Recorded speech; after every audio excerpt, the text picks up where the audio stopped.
ತಮಿಳುನಾಡಿನಲ್ಲಿ ಎಂದಿನಿಂದ ದಳಪತಿ ವಿಜಯ್ ಯುಗಾರಂಭವಾಗಿದ್ದು ನೂತನ ಮುಖ್ಯಮಂತ್ರಿಯಾಗಿ ವಿಜಯ್ ಪ್ರಮಾಣ ವಚನ ಸ್ವೀಕರಿಸಿದ್ದಾರೆ. ಕೀರ್ತನಾ ಎನ್ನುಂ ನಾನ್ ವಿಜಯ್ ಜೊತೆಗೆ ಓರ್ವ ಮಹಿಳಾ ಶಾಸಕಿ ಸೇರಿದಂತೆ 9 ನಾಯಕರು ಸಚಿವರಾಗಿ ಪ್ರಮಾಣ ವಚನ ಸ್ವೀಕರಿಸಿದ್ದಾರೆ. ಶಿವಕಾಶಿ ಕ್ಷೇತ್ರದ 29 ವರ್ಷದ ಟಿವಿಕೆ ಶಾಸಕಿ ಸೆಲ್ವಿ ಕೀರ್ತನಾ ಇದೀಗ ಸಿಎಂ ವಿಜಯ್ ಅವರ ಸಂಪುಟದಲ್ಲಿ ಸಚಿವೆಯಾಗಿದ್ದಾರೆ. ಪ್ರಮಾಣ ವಚನ ಸಮಾರಂಭದಲ್ಲಿ ಕೀರ್ತನಾ ಗಮನ ಸೆಳೆದಿದ್ದಾರೆ. ಚೆನ್ನೈನ ನೆಹರು ಕ್ರೀಡಾಂಗಣದಲ್ಲಿ ನಡೆದ ಪದಗ್ರಹಣ ಸಮಾರಂಭದಲ್ಲಿ ನಟ ವಿಜಯ್ ತಮಿಳುನಾಡಿನ 24ನೇ ಸಿಎಂ ಆಗಿ ಅಧಿಕಾರ ವಹಿಸಿಕೊಂಡರು. ಅವರೊಂದಿಗೆ 9 ಸಚಿವರು ಪ್ರಮಾಣ ವಚನ ಸ್ವೀಕರಿಸಿದ್ದು ಯಾವುದೇ ಉಪಮುಖ್ಯಮಂತ್ರಿ ಹುದ್ದೆ ಇರುವುದಿಲ್ಲ ಎಂದು ಸ್ಪಷ್ಟಪಡಿಸಲಾಗಿದೆ.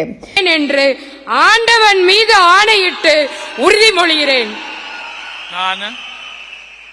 நான் கீர்த்தனா என்னும் நான் தமிழ்நாட்டு அரசின் அமைச்சர் என்ற முறையில் எனது கவனத்துக்குள்ளாவதும் தெரிய வருவதுமான எந்த பொருளையும் அமைச்சரின் கடமைகளை உரியவாறு நிறைவேற்ற தேவையான அளவுக்கன்றி ஒருவரிடமோ பலரிடமோ நேர்முகமாகவோ மறைமுகமாகவோ அறிவிக்கவோ வெளிப்படுத்தவோ மாட்டேன் என்று ஆண்டவன் மீது ஆணையிட்டு உறுதிமொழிகிறேன். 29 ವರ್ಷದ ಕೀರ್ತನಾ ತಮಿಳುನಾಡಿನ ಅತ್ಯಂತ ಕಿರಿಯ ಸಚಿವರು. ಸಿಎಂ ವಿಜಯ್ ಅವರ ಸಂಪುಟದಲ್ಲಿ ಮೊದಲ ಏಕೈಕ ಮಹಿಳಾ ಸಚಿವೆ.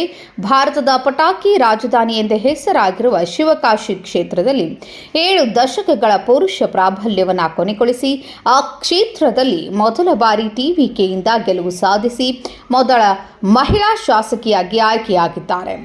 ಈಗ ವಿಜಯ್ ಸಂಪುಟದಲ್ಲಿ ಸಚಿವೆಯಾಗಿ ಪದಗ್ರಹಣ ಮಾಡಿದ್ದಾರೆ.